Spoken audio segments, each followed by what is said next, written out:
Bonjour les amis et bienvenue dans cette nouvelle vidéo. Bon, suite aux différents cours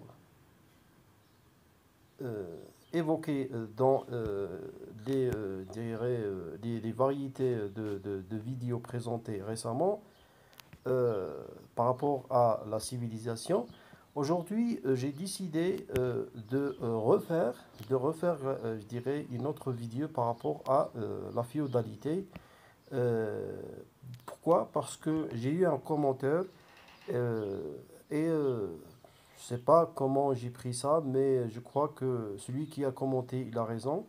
J'étais un peu, je crois, stressé et en parlant, j'ai pas bien, je dirais, expliqué le module et je m'excuse, c'est pas grave.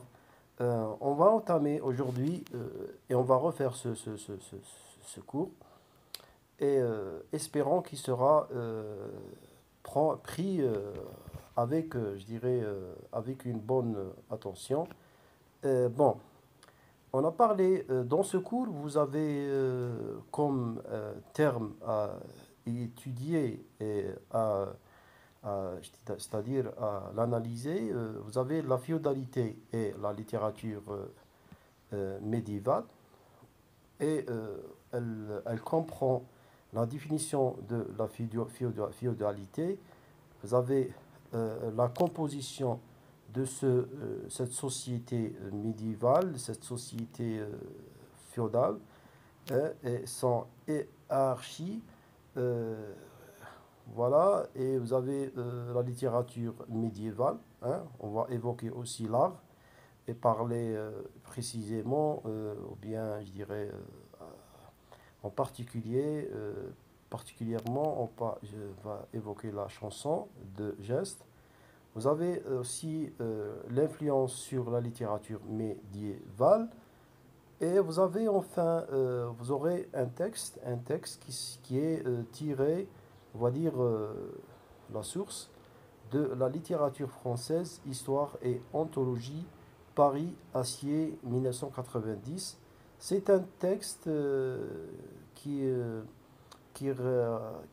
présente une vision un peu entre la réalité et la fiction, mais une fiction, je dirais, qui est, c'est pas une fiction, comment dirais-je, romanesque, si on peut dire, mais une fiction, je dirais réelle, c'est-à-dire d'après, bon, tiré par, et je dirais, euh, formé par je dirais, des fouilles euh, je dirais, archéologiques qui ont révélé des informations sur le mode de vie de ces civilisations, sur la façon, ou bien leur façon, comment ils construisaient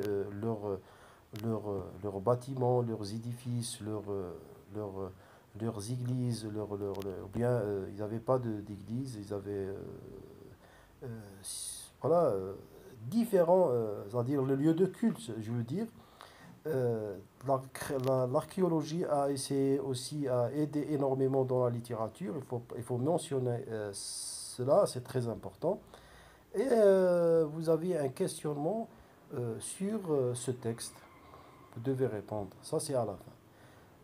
Bon, si vous permettez, on va commencer par la féodalité et la littérature médiévale. Bon, le Moyen Âge est une période de l'histoire européenne qui s'étend approximativement du 5e siècle au 15e siècle. C'est ça la période du Moyen Âge, c'est-à-dire les différents, je dirais, classes de Moyen Âge. Si on cite par exemple le Haut Moyen Âge, le Centre Moyen Âge et le Bas Moyen Âge, ces deux classes sont, sont regroupées dans un laps de temps entre le 5e siècle et le 15e siècle. où sont passés, je dirais, événements qui ont, je dirais, contribué en quelque sorte dans la pensée, dans la pensée de l'homme européen, euh, sa façon de traiter et sa façon de réagir, sa façon de penser, sa façon de construire, de battre, sa façon c'est-à-dire dans tous les domaines, par exemple, si on cite domaine politique, domaine culturel, domaine économique, domaine financier, domaine militaire, presque tous les domaines. Dans cette période a été une période, je dirais, qui a connu des événements, bien sûr, euh, je dirais, atroces et sanglantes, hein, et d'autres événements qui ont aussi, comment dirais-je, été à la faveur de l'homme, l'homme européen. Si on parle par exemple de la liberté de l'homme européen, de s'indigner, hein, avoir quelque sorte un, un droit, parce que tous les droits étaient bafoués, les Européens étaient marginalisés, voilà. Euh, on continue à lire. Ère a été marqué par une société fortement hiérarchisée, d'accord, caractérisée par la féodalité, un système politique, économique et social. C'est-à-dire, la féodalité, c'était un système qui englobe la politique, l'économie et sociale. C'est un système fait, je dirais, par des monarques, parce que c'est l'œuvre et l'héritage des tyrans, des monarques qui ont, je dirais, régné sur ces terres et pendant je dirais, ces siècles. Alors, ils ont fabriqué, si on peut dire, un système qui est responsable ou bien qui peut gérer la politique et l'économie et la société en même temps, qui est composé de différents éléments ou bien de différents, je dirais, classes. Et ces classes représentent, je dirais, des serviteurs, parce que tout qui vient au-dessous du monarque, c'est un serviteur. euh, N'importe quel, euh, comment je peux dire, quelle que soit sa position, sa position, son grade, sa situation sociale, etc. Voilà, tout qui est au-dessous du monarque, c'est un serviteur. Ici, la féodalité, bon, si je peux, j'ai un peu sauté. Voilà, on est arrivé au système politique, économique, social, troisième ligne, ainsi que par riche production littéraire. Dans ce cours, nous allons explorer deux genres de la littérature médiévale, la chanson de geste et la littérature courtoise, tout en jetant un regard sur le contexte de la féodalité et qui a façonné cette période. Bon, c'est-à-dire, cette présentation, introduction, on a expliqué, hein, et il nous reste juste, je dirais, c'est par rapport à l'art, euh, et voilà, les genres littéraires, c'est-à-dire, bien sûr, on parle de l'art, en évoquant la littérature médiévale, la chanson de geste et la littérature courtoise. On va expliquer après. Maintenant, on va passer à la féodalité comme un système, je dirais, on a dit que c'est un système était fabriqué et conçu pour une politique, pour la politique, l'économie et la société, faite par des tyrans. Maintenant, pour comprendre pleinement les principaux fondamentaux du système féodal, il est essentiel de plonger dans les composants clés de cette structure. Voilà. Maintenant, les composants clés de cette structure, c'est-à-dire la hiérarchie sociale, ou bien la hiérarchie de ce système féodal, si on peut dire, et on ne doit pas préciser social. Pourquoi? Parce que la société, c'est à l'intérieur, comme l'économie, comme la politique. Bon, vous avez le roi qui est au sommet de cette hiérarchie. Euh, la hiérarchie féodale se trouvait, bien sûr, le roi qui possède, ou bien qui détient, je dirais, le pouvoir suprême est considéré comme le suzerain suprême et possédait la souveraineté. Un suzerain, c'est-à-dire l'équivalent d'un empereur, l'équivalent d'un César, l'équivalent d'un, je dirais, de, d'un, d'un roi, de tous les rois, c'est-à-dire c'est une appellation donnée comme une désignation, je dirais, un peu sacrilège par rapport, pardon, comment dire, c'est pas sacrilège, avec, je dirais, sacrement, voilà, c'est-à-dire, elle relève, je dirais, du thème sacré, voilà. C'est lui qui détient tous les pouvoirs, c'est lui le possédeur, je dirais, le possesseur, et que on doit, je dirais, être soumis à tous ces, je dirais, ces recommandations, etc. Le roi, il va désigner bien sûr des seigneurs qui vont, je dirais, euh, qui vont être responsables sur les biens, sur les terres, sur l'or, sur l'argent, c'est-à-dire sur la fortune, sur le déroulement et le comportement à l'intérieur de cette société féodale, des échanges, du commerce, responsable de tout qui est, c'est-à-dire qui s'intéresse, je dirais, la société, même tout par rapport aussi à, je dirais, euh, les liens et bien sûr la correspondance ou bien entre les pays et les échanges entre les pays dans différents domaines sont responsables de tout. Ils recevaient des terres, entre parenthèses, des fiefs du roi en échange de leur loyauté.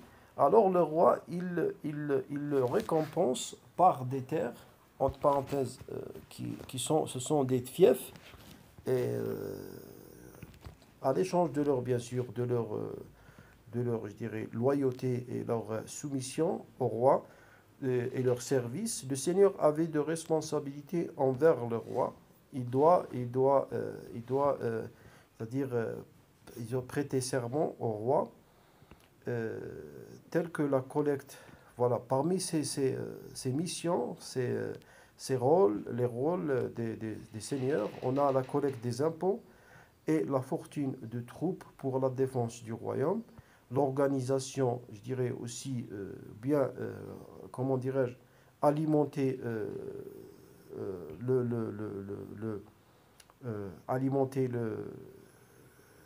l'armée par, je dirais, par les armes, par les chevaux, par la nourriture, euh, aussi connaître, je dirais, ou bien engager d'autres, je dirais, soldats et collecter d'autres soldats pour qu'ils regagnent, je dirais, l'armée, etc.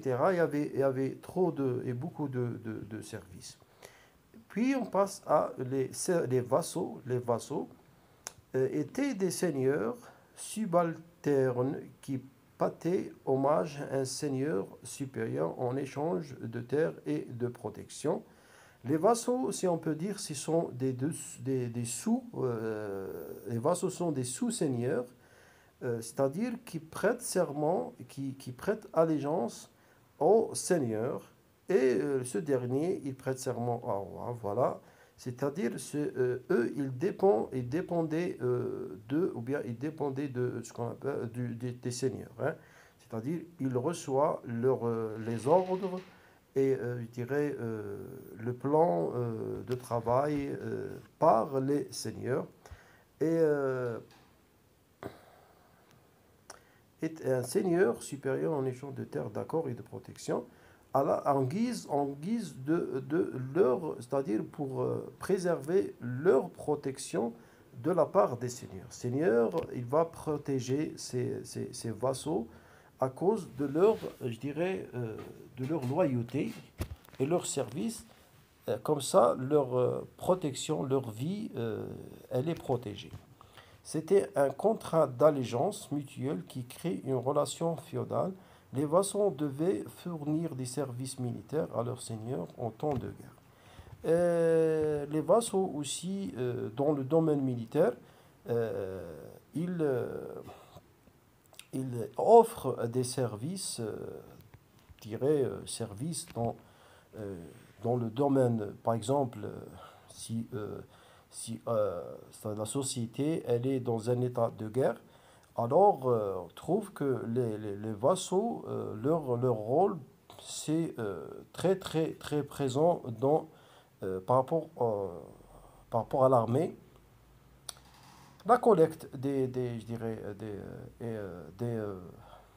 des, bien le recrutement des soldats, aussi voir ce qui manque par rapport à l'armée, voir les tactiques, voir le plan, voir, je dirais aussi, euh, comment dirais-je, des provisions qui manquent, voir les armes, c'est la responsabilité des vassaux, comme ça, pour communiquer et rendre ou bien présenter un bilan euh, au Seigneur. À la fin, vous avez les paysans. Les paysans, ce sont, je dirais, euh, la tiers majorité de la population qui porte différentes couleurs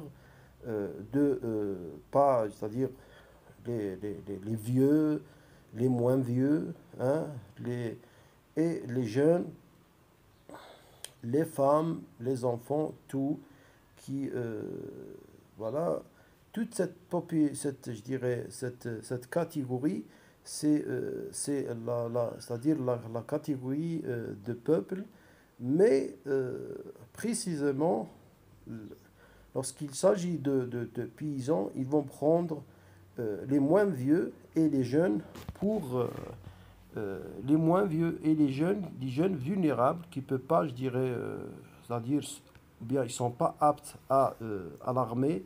Comme ça, ils vont les utiliser dans d'autres travaux, comme paysans, comme agriculteurs, comme éleveurs, etc. La grande majorité de la population était composée de paysans qui étaient essentiellement des serfs et travaillaient la terre des seigneurs en échange de la protection et de la possibilité de cultiver des terres pour la subsistance. Le paysan avait peu de droits et était lié à la terre. Ces paysans sont, je dirais, euh, responsables de la terre, responsables de la récolte de tous les, je dirais, de tous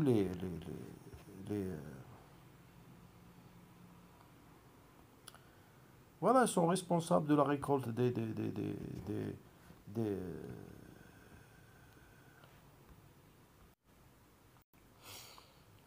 la récolte de tous c'est-à-dire les produits, soit céréales, fruits, tout qui revient de la terre, eux sont responsables pour que ils acheminent vers, c'est-à-dire vers leur Seigneur.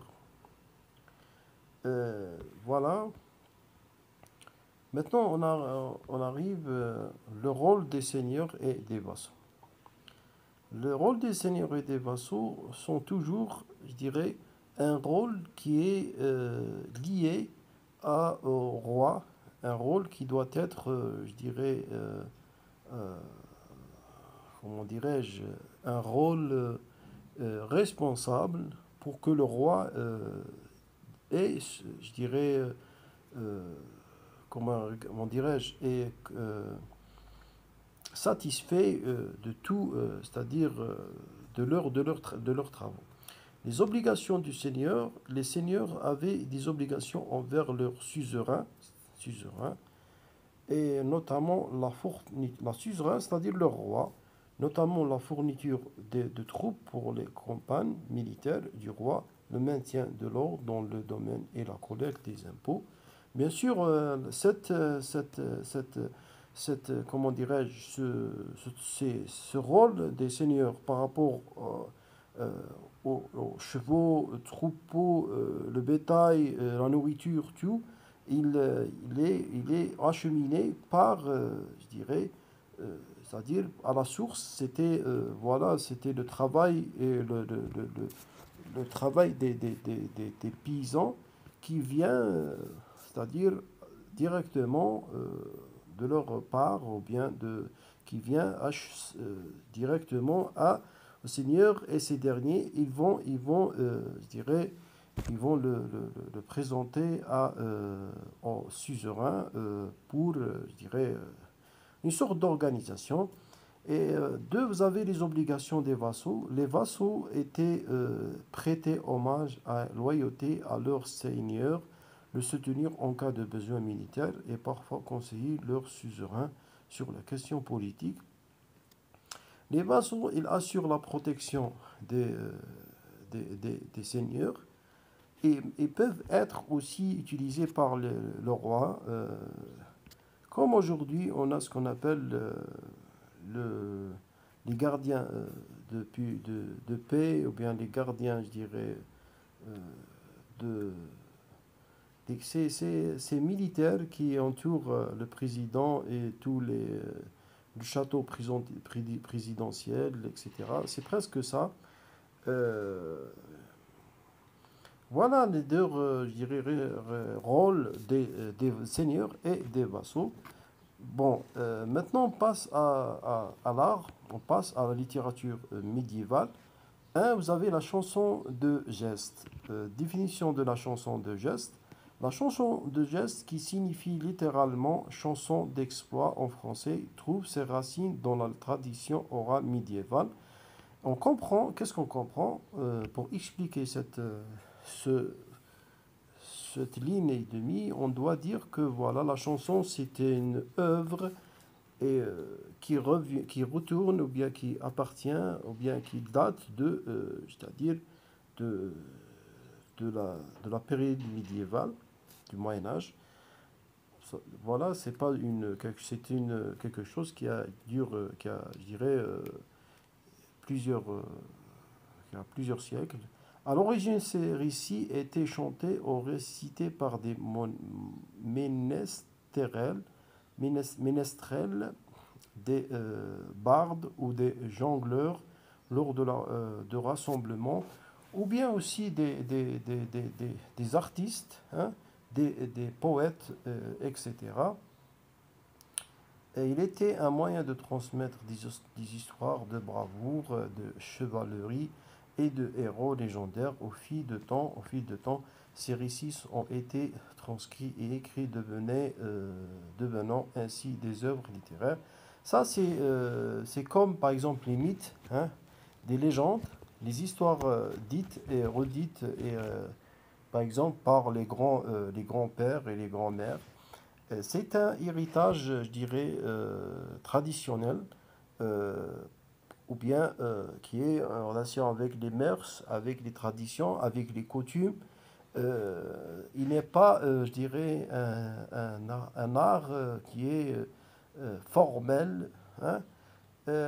Aujourd'hui, il a pris, aujourd'hui, dans la période moderne, contemporaine, il a pris je dirais, il est, il s'est arrivé, je dirais, si on peut dire, à être publié par des gens qui admirent ce genre d'art. En fait, je dirais, ce genre d'art, c'était c'était un héritage médiéval, voilà. La chanson, bien les chansons de gestes mettent en scène des héros héroïques, souvent des chevaliers qui accomplissent des exploits, etc. Ici, ça, on doit pas, c'est pas nécessaire de lire. C'est-à-dire, le sujet de ces chansons, bien sûr, il parlait je dirais, il parlait, il évoque toujours une personnalité héros, hein, et il évoque aussi le bravoure de cette personnalité. Et c'est une aussi histoire qui montre la rivalité et entre un duel entre le bien et le mal, hein, le bien et le mal. Vous trouvez des agents dans cette histoire, des agents qui aident le héros dans sa quête, d'autres qui représentent des obstacles. Euh, trouve aussi une fiction. Le cas des faits sont une chose, comme un élément qui vient dans ce genre d'histoire à la faveur du héros, bien à la faveur du bien, etc. C'est ça le matériau, je dirais, de ces chansons. Et puis,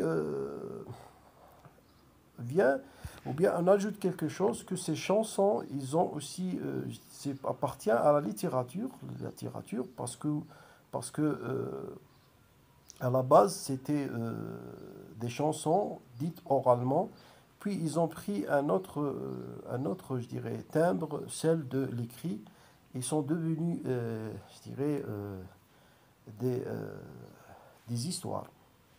Influence sur la littérature médiévale, les chansons de geste ont eu une profonde influence sur la littérature médiévale et contribuent à façonner le genre de la littérature chevaleresque.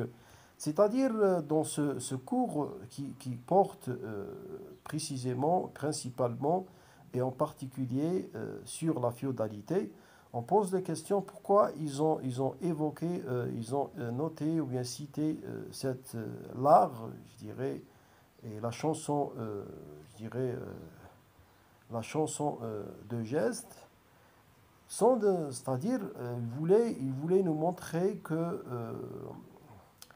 la littérature, c'est grâce à je dirais, à cette littérature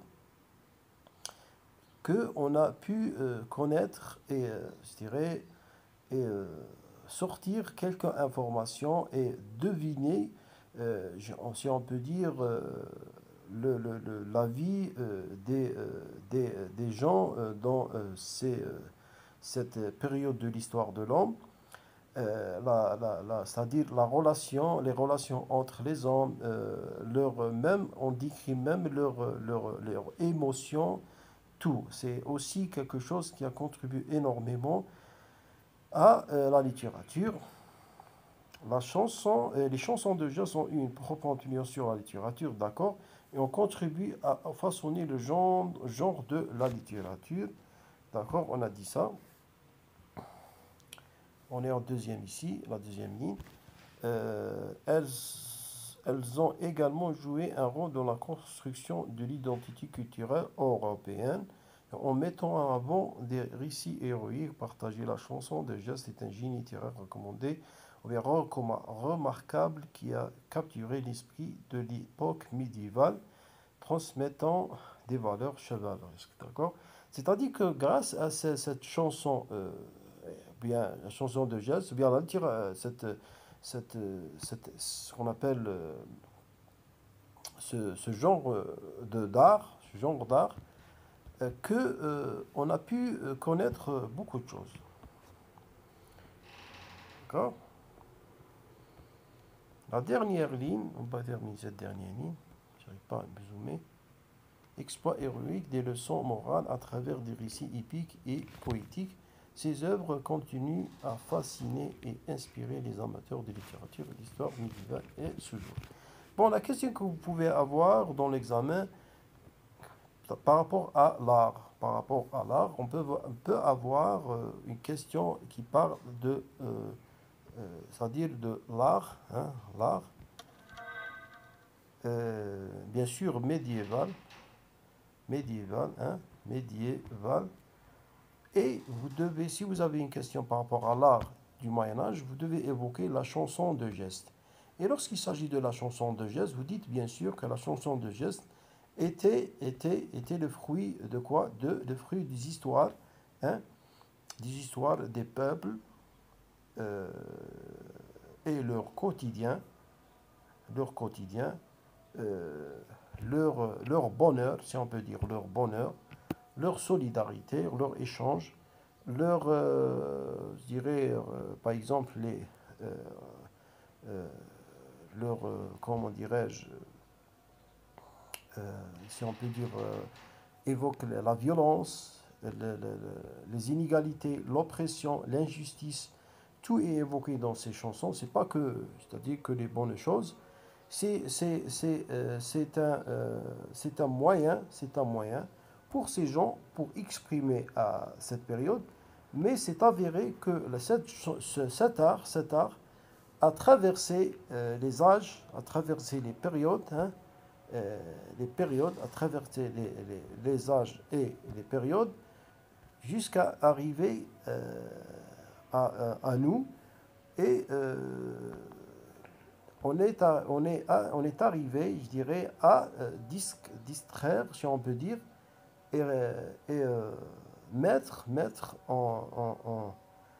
je dirais,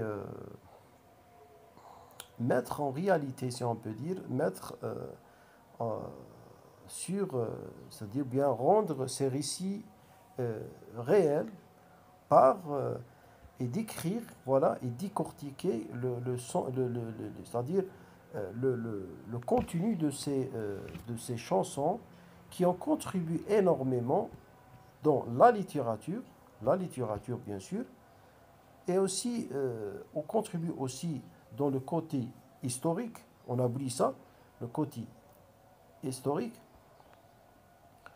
hein, art, historique, c'est-à-dire l'histoire, euh, littérature, on oublie ça. Tout ça, c'était, je dirais, on le doit à l'art médiéval, en précisant, par exemple, en particulier la chanson de geste. Voilà. C'est la dernière. Bon, pour terminer, vous avez un texte qui parle, je dirais, sur cette période médiévale, hein, et vous devez répondre sur ces questions comme un genre de pratique pour pratiquer et savoir comment décortiquer et extraire, je dirais, le sens le sens de évoqué ou bien dans le texte. À la fin, je vous dis merci mes amis de votre attention.